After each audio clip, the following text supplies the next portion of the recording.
After surviving 10,000 days in Minecraft Hardcore, it all ends tomorrow when I will jump in the void. And so here I am in the world download that I've given you guys. This is not a canon world. This is the one that you guys can play on before I blew everything up. There's some signs here and all my stuff. So I thought it would make sense to do a Q&A in this version of the world. Like I say, nothing's canon. I can destroy stuff. I can blow it up. I can murder villagers. And it really doesn't mean anything. As I said, tomorrow the series finishes and I will jump in the void. You're going to want to be there for it. I made a community post saying ask questions. Over 2,000 of you responded. And the question I got asked loads and loads was, what am I going to do next? What am I going to do after this hardcore world? Will I do another hardcore series, a season 2? Will I just focus on lifesteal or other things? And to be honest, guys, I haven't fully decided. I'm definitely going to make a few more lifesteal videos. I do think there'll be more hardcore content in some sort of way that I don't think anyone's ever done before or you'd ever expect. But I have to kind of do some research into that and plan it. So it's not out of the planning phase, but I think there could be a huge hardcore project on the horizon that I think everybody will love and will be a worthy replacement to this series. But we have to see. It's not set in stone yet. I think my next main channel video will probably be lifesteal. Again, that's not set in stone. I might take like a week off from making videos or something, you know, a small break after playing all this Minecraft. Who knows? I definitely want to get the Friend or Foe series finished. I definitely want to continue playing on lifesteal, but I want to be able to have some sort of hardcore content because I do enjoy making big projects and playing on the updates when new stuff comes out. Before I go on to the next question, guys, do not forget that to celebrate the end of my hardcore world, I am releasing one last poster. Well, I actually already released it last weekend, so it is out. They're all signed by me. They're limited edition, and like I said, this is your last chance to get a poster of this world. They're released every 1,000 days. It's the 10th and final one of the series, so do not miss out. There's also a very cool SB737 sticker sheet, all to do with my hardcore world. You can stick them anywhere on your phone, computer, wherever you want. And then on top of that, because I survived 10,000 days in real life last Saturday, I've got this t-shirt, but you can get one of these t-shirts as well, and you can set it to any custom days that you want. Just type in the amount of days that you want it to be on the product page, and then it will be custom printed to be that exact amount. I love all the merch. I feel like I've spent the last week doing nothing but signing, and I'm probably going to continue to do that if you keep buying the poster. And now we can answer the next question, which is, what is the file size of my world? I'll be honest, guys, it's massive. It's absolutely huge, because you have to think that the more chunks you load in the world, the more you explore, the bigger the file size. That's generally how it works. The more you explore, the bigger the world, the bigger the file size. It makes sense. And I've been to the world border in back, which is kind of crazy. Also, the world download includes the world border, but you would have to travel 30 million blocks away to get there. In fact, these are the rough coordinates you need to be at. 29,999,999 and then 8,740 on the Z.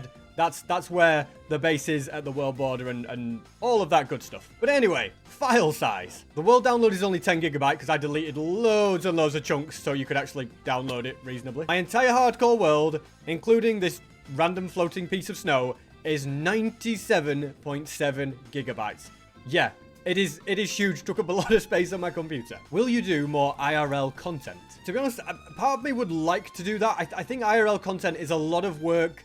And if it doesn't do well, it's a lot of work for nothing. That's the worry, but I would like to try it a little bit. For example, the trying American candy video was very fun, and you guys seem to enjoy it. It went down well, so I could do another candy trying video. And just doing little challenges in real life would be kind of a cool thing, and maybe just do them on this channel. Because my main SB737 channel, I kind of care about the views on that, and I feel like I have to focus on making every video amazing and do well. Otherwise, it negatively affects other uploads, and it's quite a problem. But on the second channel, it feels like I can just do what I enjoy. I can do the content I want to make on this channel, and it doesn't really have a long-lasting effect as long as the views are healthy on my main channel. That always funnels into the second channel. So I would probably do IRL content on this channel on SB77 Plus, and I'll also continue doing all sorts of bonus content. I'll still be doing Minecraft stuff, of course. So make sure, if you're not subscribed, get subscribed to this channel. There's going to be loads of videos. I probably post on this channel more than my main channel, so yeah. Get yourself subscribed. Hypothetically, if you went past 10,000 days, what would you want to build? See, that's an interesting question because I definitely thought about it. I was like, well, what if I just continue the world and let things carry on and continue and go on and on and on? Like, what would I do? So I have thought about this, and I do have ideas of what I'd like to do. One thing, collect every item. I've never collected every item in this world. I've got every block, but not every item. So a full block collection would be very, very fun. And then after collecting every item, I'd want to make a massive storage system that holds every item, but like a really technical one. Because when I built this one, I didn't really know a lot about Minecraft. So it's pretty limited. I mean, it covers a lot of blocks and a lot of the main ones, but there's still hundreds of blocks not in it and items. So it'd be great to have a full storage system that like maybe implements allays as well and all sorts of stuff like that. And then I'd want to build a farm for every single item. Like, how cool would that be? If I could farm every item that's possible to farm and I had that, it would be very, very cool. So yeah, all that's not going to happen on this world, but maybe there'll be future hardcore projects. I'd also like to make a much bigger netherite beacon. I think that could be a cool idea. Like one that's, instead of 3 at the top, it could be a 4 top one, or even a 5 or a 6, like a massive one bigger than anyone else has ever built using the Infinibore and stuff, or a better Infinibore. Yeah, I do have ideas, but they're not going to come to fruition in this world. I also really want to try and get the command block, but that is insanely complicated and requires you playing in 1.12. So yeah, that's another idea. I always have loads of ideas spinning around. I have an entire note on my phone with about 50 projects that I could have done in the hardcore world, but I kind of have to choose the ones that are going to be successful rather than always the ones that I want to do. And hey, considering I've spent 10,000 days in this world, I feel like I haven't really built that much. I could have built a lot more, but I have done a lot more farms and technical stuff than anyone else, so I'm happy with that. Is Friend or Foe going to continue or not? Kind of think I mentioned it earlier, but yeah, I do want Friend or Foe to return, to come back. I'm going to have a little bit more time to do that. Got loads of plans and stuff, so we will continue Friend or Foe. Don't you worry. What are we doing here? We walked into a lamppost. Yeah, Friend or Foe will be back on this channel. So yeah, another reason to make sure you subscribe. Can you get the rarest death message, which is player left the confines of the world whilst fighting Ender Dragon? And then after that, he explains how you do it, which pause the video if you're wondering. Basically involves getting the Ender Dragon to the overworld and then using stasis chambers so that you take damage from the Ender Dragon and then die in the world outside the world border. It's a cool one. A lot of people have asked me to do that. I don't think I am going to do that. Well, I know I'm not going to do that. We're going in the void. I also don't think that you can still get the Ender Dragon into the overworld. I think they patched it. So I'd have to downgrade my world to do it as well, which would make it even harder. So yeah, I mean, it's a cool idea. A lot of people have said it, but I will not be getting the rarest death message. I think it's going to be a little bit more dramatic, the whole void jump. I've got a speech lined up and planned and a way I'm going to do it. So once you see it tomorrow, you'll get it. How many times have you burnt out on this journey? Never. Never in all my time doing YouTube have I ever burnt out, which is interesting because you hear about a lot of YouTubers who get burnt out even after a couple of years, a few years of doing it. And then there's some that do just continue for years and years and kind of never get burnt out. So why am I one of the ones that doesn't get burnt out? I think it's because I love what I do so much. I enjoy, and I feel like a lot of the time, as much as I try to make videos that are successful, of course, I also try to be myself and do what I enjoy in there as well. So it's a balance. Oh my god, this world is so nice, by the way. I'm just looking at it now and I'm like, I can't believe it's ended. It's so nice, isn't it? Oh, sorry, I just had a weird moment there where I just flew past my house and I was like, I'm gonna miss this. I really am gonna miss this. But yeah, getting burnt out is not something that happens to me, really, and I don't think I'm any nearer getting burnt out. Now, gonna continue making content. Road to 10 mil. That's the goal, guys, and I think I can do it. Not a question about Minecraft, but I'd like to know more about you. What's your name and what's some of your favorite things? My name is Daniel. I would say my favorite food is probably a roast dinner. I do also like a full English and lasagna. They're like probably the top 3. Burgers are quite nice, but they're not in top 3. And the other question, favorite movie?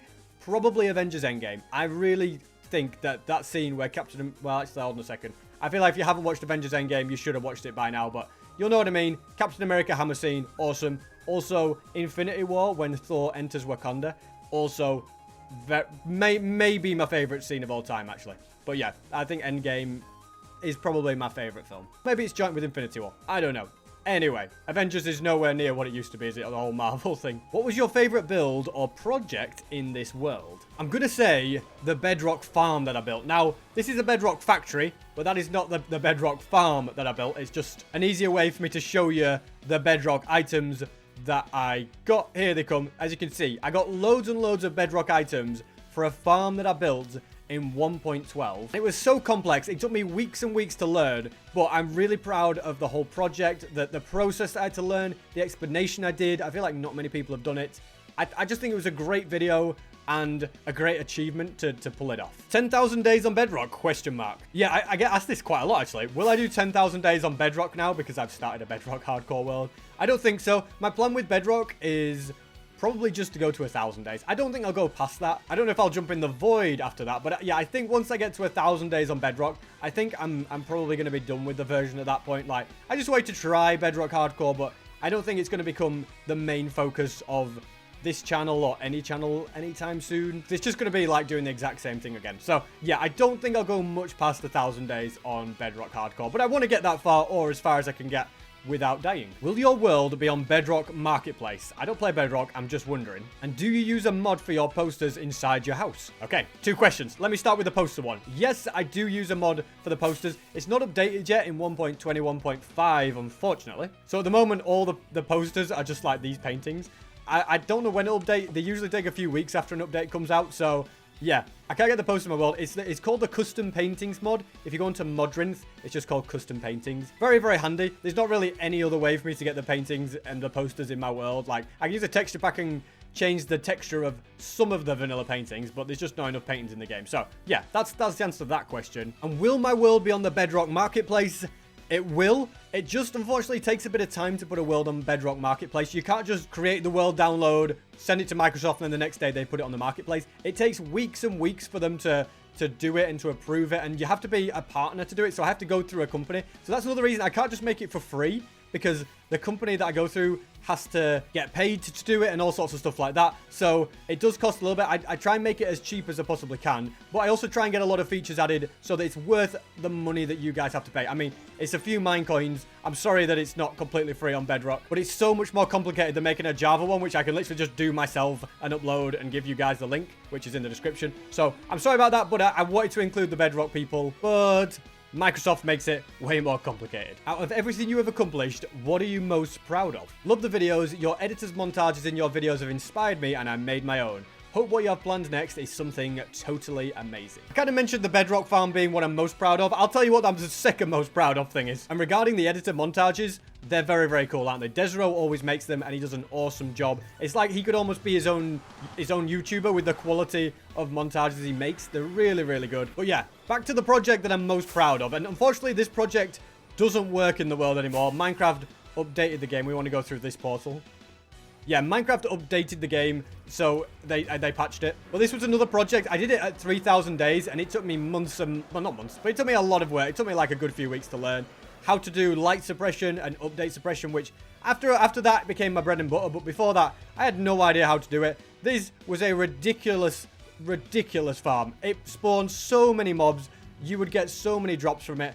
And yeah, it's definitely one of my favorite projects because it's like pretty much one of the fastest possible mob farms. It would have been the fastest possible one if I just built it a bit lower in the world and was willing to break more bedrock. But I made it square instead of round because, yeah, some things aren't always possible. And it wasn't possible in the time constraints. But yeah, this was a very cool project. I also think the Infiniball was insane. Designed by Cubic Meter, which lets you destroy massive areas and allowed me to get a ridiculous amount of diamonds. It was crazy because when I needed a lot of diamonds for the armor trims, which is another very massive project I'm proud of, this was a lifesaver. It revealed so many diamonds, let me mine so many of them. So yeah, this was very, very cool indeed as well. In the episode when you went to the world border for the first time, you placed a bed in the nether and then you said that the point of that bed would be revealed in the 4,000 days episode, but then you forgot about it. Yeah, I did place a bed. Now, the reason was I was going to use something called bed portation, which allowed you, if you slept in a portal... No, slept in a bed as you went through a portal or something using a minecart. You could, the portal would teleport you to a different bed in the nether if there was one there. So I was going to do that, but then I ended up just never doing it because I was like, I don't really need to go back to the world border, so I never used it. But then interestingly enough, I did go back to the world border another way, so that was pretty cool that it kind of came full circle and I found a better way to get back to the world border. Why are you ending this beautiful world? I think that's a good question that I've not really addressed. Or if I have addressed it, I haven't properly explained it. But basically, I feel like we can end on a high. At 10,000 days, we can end on a high. Or I can slowly let it die off and fizzle out and then eventually just be like, there's no point doing this series anymore. Everyone's lost interest and it's kind of Minecraft kind of had its day. That's the alternative. So I think sometimes you've got to quit while you're ahead. I'm happy with this world. 10,000 days is just such a nice point to end it at, rather than, I don't know, 11,374.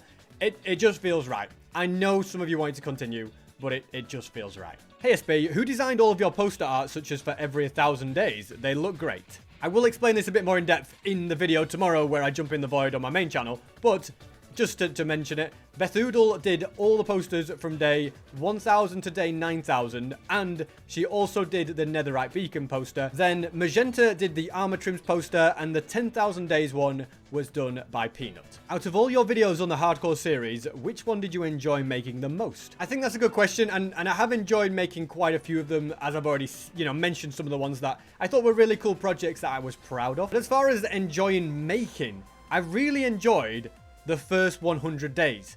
In a new world, just playing Minecraft. That's what it was. Playing Minecraft, trying to survive. Nothing else to worry about. Just playing Minecraft. And yeah, it was great. It just felt so classic, so nice. And I really do enjoy the whole aspect of beginning a new world, starting from nothing, gathering resources, and just trying to get as much as you can back. So yeah, I'm going to say the first 100 days where it all started is what I enjoyed the most. If you had to summarize the past 10,000 days as a song, what would it be? You know that Sabrina Carpenter song, Don't Smile Because It Happened, Cry Because It's Over? I reckon that's how we summarize it. Don't smile because it happened, guys. Cry because it is over. Have you enjoyed playing in the Lifesteal SMP, and do you plan on making it your main source of content after the Hardcore series ends? Yeah, I have actually really enjoyed playing on the Lifesteal SMP. It's been nice and fresh.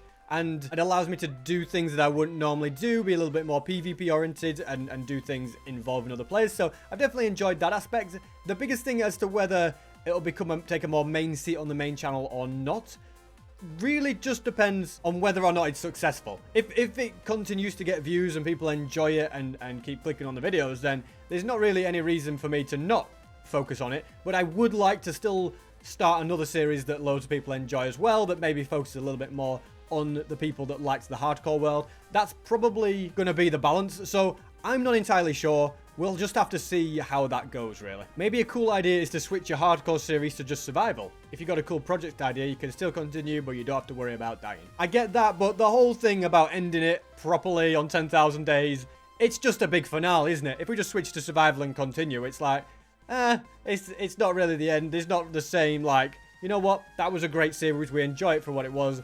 Let's move on. Instead, it's, oh, he might continue. Oh, let's keep watching. You know what I mean? I just feel like you've got to take this chance and yeah, make it a great series. You can be like, that ran for 10,000 days. We enjoyed it, and it finished on a high. What was your favorite thing to do while doing the tedious grinds for mega builds? Honestly, I'd just sit there and think. Like, I'd just be doing, like, grinding for materials and stuff. I'd just be contemplating life a lot of the time. I mean, I actually would. I'd be listening to music and just contemplating and thinking about stuff. It's generally what would happen.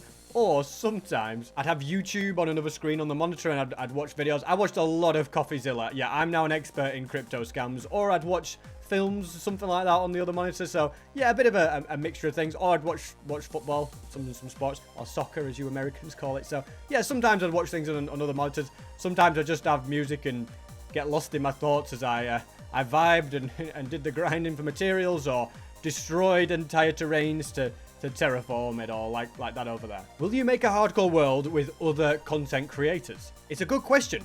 Would you guys want me to do that? I mean, who knows? Maybe. Tell me what you think of that idea. What's the closest call to death you've had in your hardcore? I actually think it was probably one of the earlier ones, one of those really iconic ones where I fell in lava and then couldn't get out of the lava, and it was back when totems didn't give you fire resistance, and I didn't put my chest button. I just reacted terribly because I was a little bit newer to hardcore, and somehow survived with like half a heart. So that was probably my closest because I was so inexperienced. I've had close ones with Elytra and stuff like that, but yeah, that was a very, very close call. Even worse that I didn't use my chest plate or the fire resistance potion I had. That would have been a very embarrassing death. And it was 289 days. So it was like 9,700 days ago. All of this would never have happened if I'd have died then. And honestly, guys, there's so many questions. There's thousands and thousands of them, and I just cannot get through all of them. So if you were someone that asked the question, thank you so much. I'm sorry to the 99% of people that I couldn't answer, because there's just too many. Would you like me to make another Q&A? If you'd like me to do another one, I will do it. I'll probably make another community post and you can comment your questions again. Remember, 10,000 days is tomorrow. Well, not 10,000 days. The end of the hardcore world is tomorrow. And don't forget the 10,000 days poster. It's your last chance to get one. There's never going to be a poster on this hardcore world again, so do not miss out. So yeah, thank you so much for watching, and I will see you tomorrow where I do not survive in hardcore Minecraft.